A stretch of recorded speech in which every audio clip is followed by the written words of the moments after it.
if we have a hypothesis about reality, the way we test that is by looking at the world around us and seeing if what we see comports with what we would expect to see if our hypothesis were true. And his hypothesis is that of blind, pitiless indifference, which is a shorthand way of saying that everything came about by strictly undirected material processes. And what the materialists expected coming into the early 20th century was evidence of an eternal, self-existent universe, one that had been here for an infinitely long time and therefore did not need an external creator. What in fact the astrophysicists, the cosmologists, the astronomers found was evidence of a universe that had a definite beginning, and therefore one that could not have created itself, because before the matter of the universe came into existence, there was no matter there to do the causing. And so the picture of the universe that has emerged starting from the 1920s all the way to the present, both from observational astronomy and from theoretical physics, is a universe that had a definite beginning and therefore requires some sort of external creator or cause. Dawkins is obviously one of the world's most famous atheists. Are you a believer in God yourself? I do believe in God, yes. Okay, so let's play a clip from Dawkins on this show. So why is it not possible that there is a superior being, power, which many people believe in different ways? It's possible there are fairies at the bottom of the garden. I mean, all sorts of things are possible. You can't deny that. Well, you said I've never seen fairies in the garden, have you? No, you've never seen God either. No, but you don't know for sure that either doesn't exist. No, I don't know that fairies don't exist. Fairies may be leprechauns, for all I know.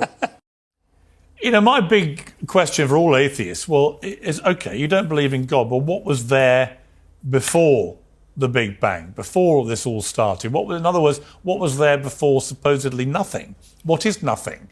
Nothing to me seems to be a totally incongruous word. What is nothingness?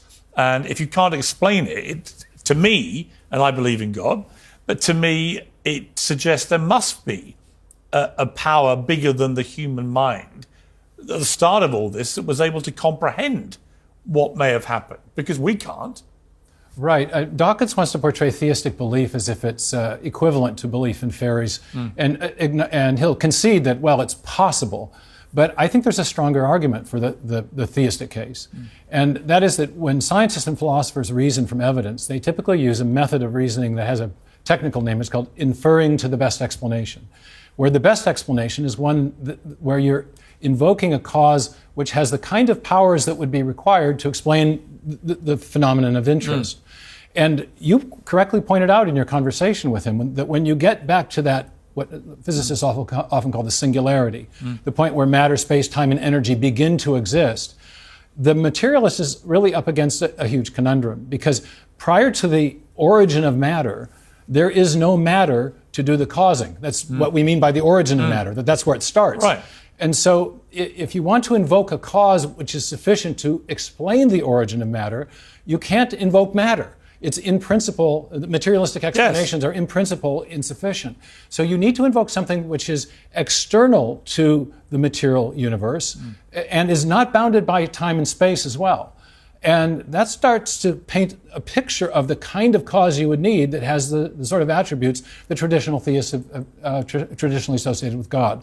God is a timeless, God is outside of time and space, has causal powers, is an agent with volition, and therefore can initiate a change of state from, in this case, nothing to something. And do you believe that God created this original single cell from which everything flows to us? Oh, the single cell as opposed to the universe. Well, I guess you go back to the universe, and then you go back to the creation of a single cell that has this incredible complexity that eventually, through the process of evolution, leads to human beings. Yeah, I do think there's... Do you believe that's really the most likely scenario? Yeah, I do think there's incredible evidence of intelligent design at the point of the origin of life, because that first simple cell, in the 19th century, Thomas Huxley said that the cell is a simple homogeneous globule of undifferentiated protoplasm. Brilliant phrase. Wonderful. He was one of the great scientists of the 19th century, but we know so much more now that he didn't know. And what we now know is that inside even the simplest cell, we have digital nanotechnology. We have the information stored in the DNA. We have an exquisite system of information storage, transmission, and processing.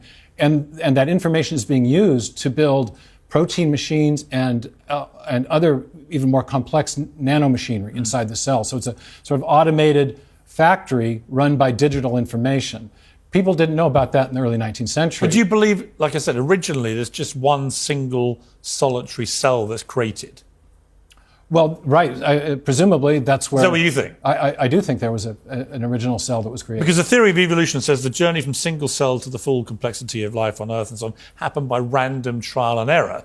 But your position, I think, is that it's so complicated, this original single cell, so complex for all the reasons you just articulated, that that's just simply not feasible, that it would be just random trial and error. It had to be the creation of some superior entity. Right. Is that right? Well, again, there's two contexts. There's the how do you get to the first cell, and then how do you get from the first cell to everything else. Let's just take the origin of the first cell. You think the creator of the universe is God? I do. And then out of the universe comes the creation of a single cell, which again is God.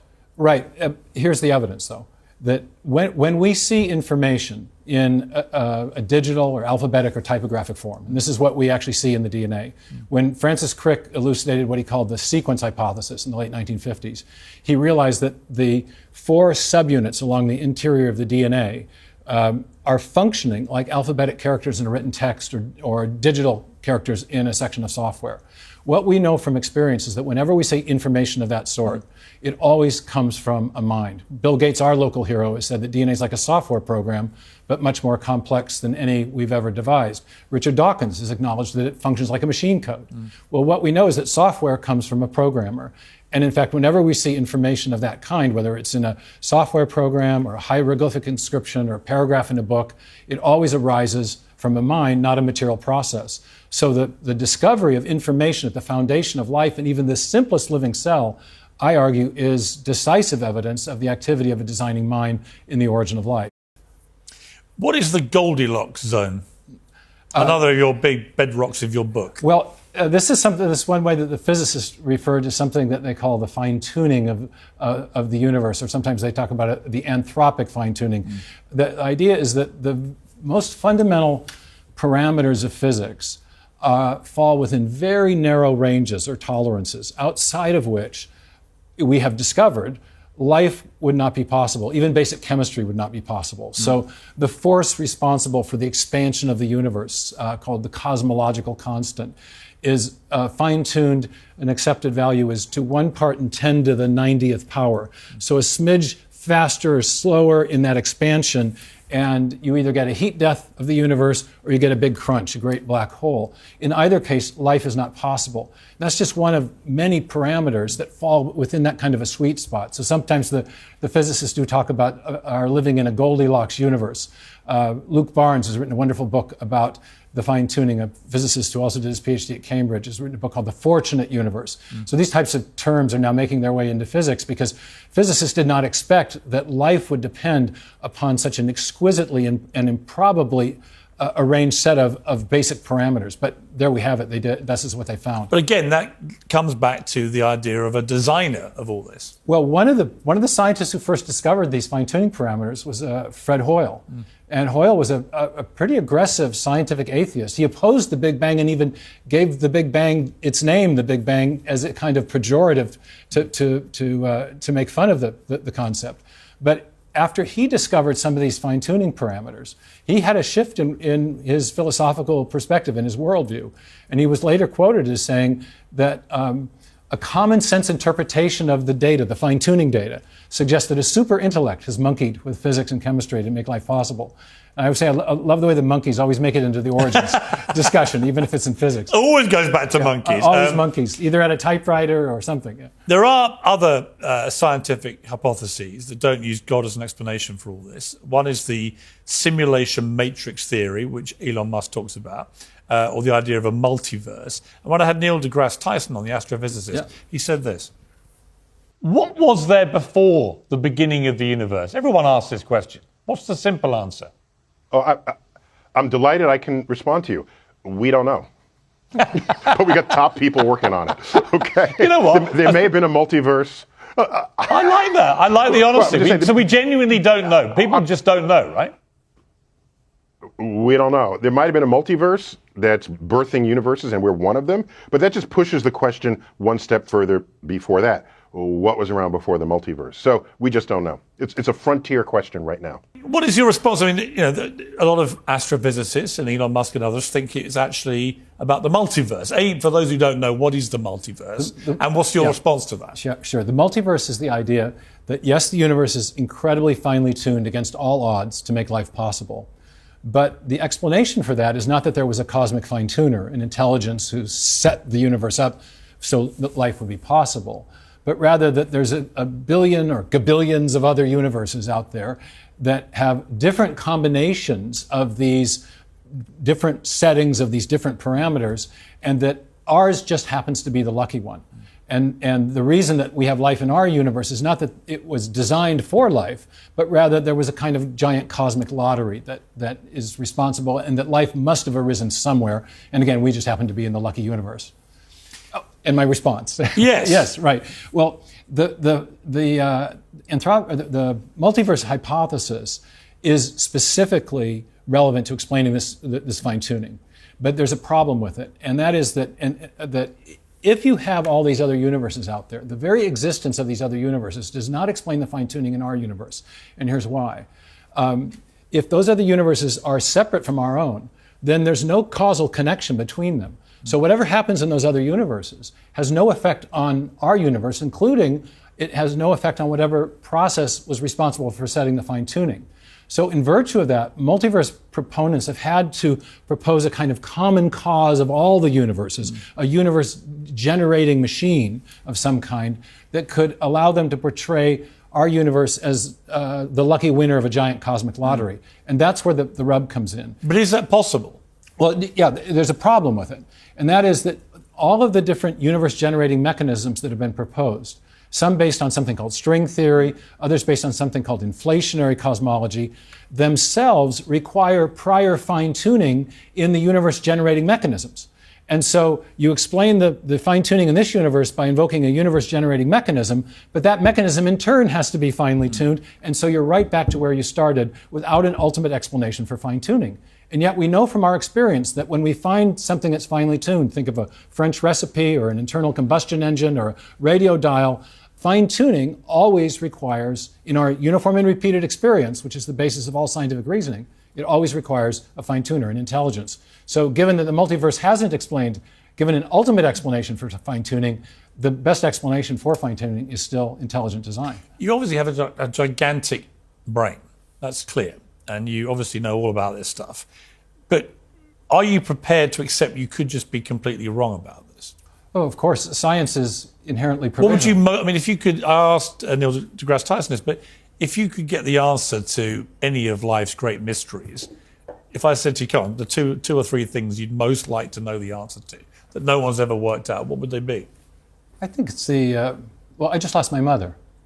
And I think the deepest and hardest questions in life are not actually these big metaphysical questions. I think if you think carefully about them, there's a pretty clear answer. But I think it's the questions that come up because of the events in your own life, and sometimes suffering, sometimes joys, why things went this way rather than that way. Those are the questions I think are the hardest ones, the existential questions of one's own personal experience. I'm very sorry about your mother. Oh, I shouldn't have introduced a personal element like that. But I'm glad you did, because actually it does play into what you just said. Did that whole experience of losing your mother, did it change any of your thinking about any of this? I think the experience of grief was something that was unexpected in how intense it was. She had dementia and had been in decline for several years. You think you're prepared when you're losing someone by degrees, but there's a finality of death that I think overtakes all of us in that moment of grief. And there's something about the grief experience that it seems to make everything else pale to insignificance in that moment. And I think it's kind of, my own view of it is this kind of a signal. Like your conscience tells you what's right and wrong, I think grief is telling you about what's really important, and that in that instance, what was important is that we had lost a person of eternal value.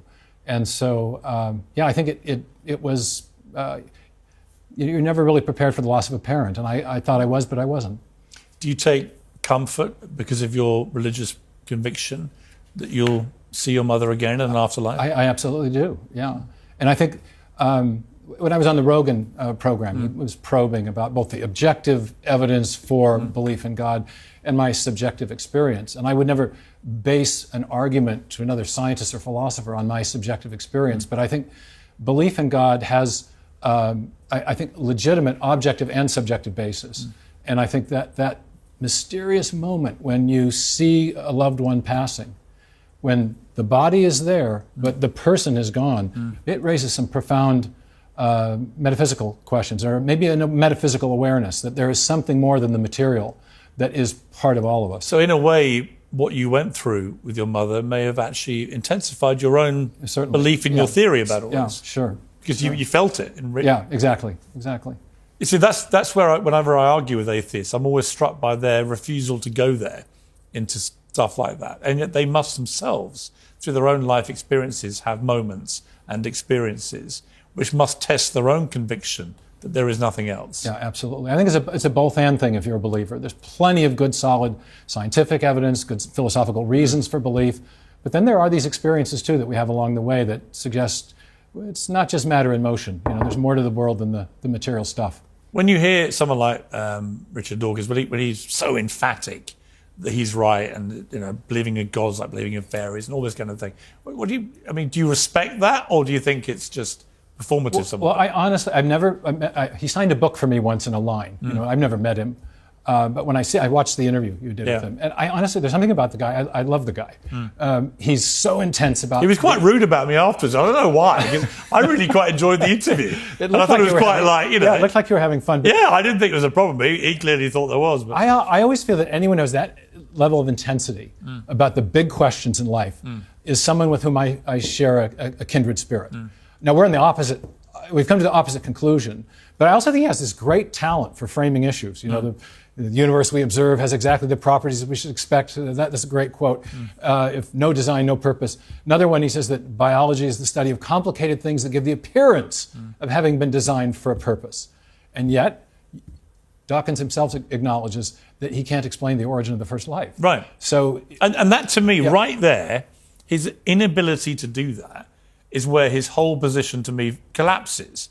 Because if you're going to just make assumptions that another person's view is completely wrong, there cannot be a God. Well, okay, fine. But you've got to be able to explain you got to deliver the goods. Yes. In the interview with you is so telling. When you asked him what he wished he knew and could explain, he said the origin of the universe, the origin of life, and the nature of consciousness. Yeah.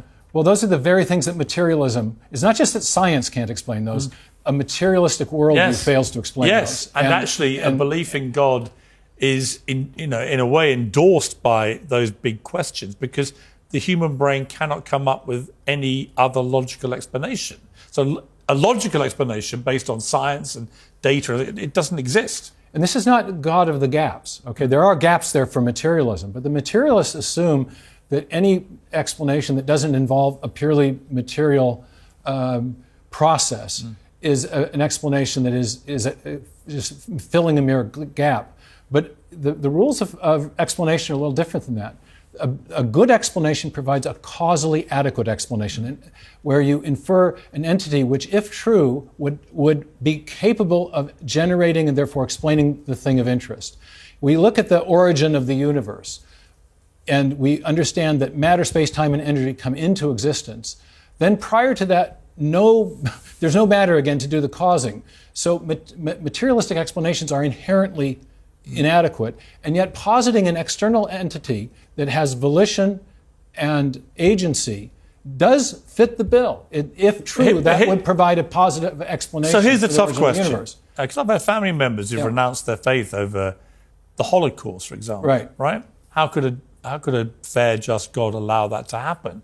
When you look at what's happened in Israel and then Gaza in the last 6 months, a lot of people might question, well, why would a God that has the universal creative superpower of the kind that you believe God had to create all this, why would they allow such misery and hell to also exist Tragic in this messes life? of the kind you just described? Have you thought about that? Well, of course. There's a traditional theistic answer, goes back to St. Augustine and maybe earlier, the idea of sometimes called the free will defense if you're in an argument about the so-called problem of evil. I actually find it persuasive and compelling. And it's the idea that God created us as free moral agents and understood in creating us that way that he was taking a risk, that we could use our agency for good or for ill. We could use it to love him and to love the other creatures he's made, or we could use it to aggrandize ourselves. And we have instances of both on this planet. And the people will say, well, why would God do that? Well, I think the answer is that God understood that creating agents with free will opened the possibility of evil, but it also opened the possibility of genuine love. If he had created mere robots, we wouldn't really be persons. We wouldn't have the quality of life that is possible to us. So it's, in a sense, it's evidence of a divine risk.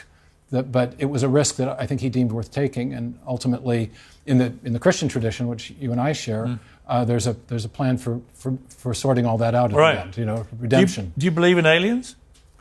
Well, I'm very skeptical about extraterrestrial intelligence. It used to be. Isn't it more likely than not that there are aliens? That's a very good question, Piers. It used to be thought among physicists and astrophysicists that the answer to that question was yes, because there's so many galaxies. And this is part of the cosmological question that's so fascinating. I wrote in Return of the God Hypothesis that there were 200 billion galaxies. I've since been corrected by an astrophysics colleague who says it's probably closer to 2 trillion now. Which is an insane number. An insane number of galaxies. So how can we say with any real conviction that we're the only things like this? There's a couple of books that came out in the early 2000s. One called Rare Earth by 2 astronomers at University of Washington, another called Privileged Planet. And yes, there's a lot of galaxies out there, but it turns out that the number of parameters that have to be finely tuned in a just right way to make not just a universe conducive or consistent with life, but a life-friendly solar system, a life-friendly planet, the number and improbability of getting all of those parameters right may actually dwarf the number of galaxies and planets out there. It's an open question, but it used to be thought a slam dunk, there must be life elsewhere. Now I think there's an argument both ways among the astrophysicists. But the truth is nobody knows. Nobody knows. We haven't found anything like it. Final question, what's the meaning of life? Well, I think it ultimately is to come into a relationship with the Creator who made the universe. In the closing chapter of my book, I talk about Viktor Frankl and the man's search for meaning and how universal that is. And that nothing can mean anything to a rock or to an atom or to a planet. Things only mean things to persons. So if there is to be meaning in life, there must be genuine persons to whom we can mean something and whom can mean something to us.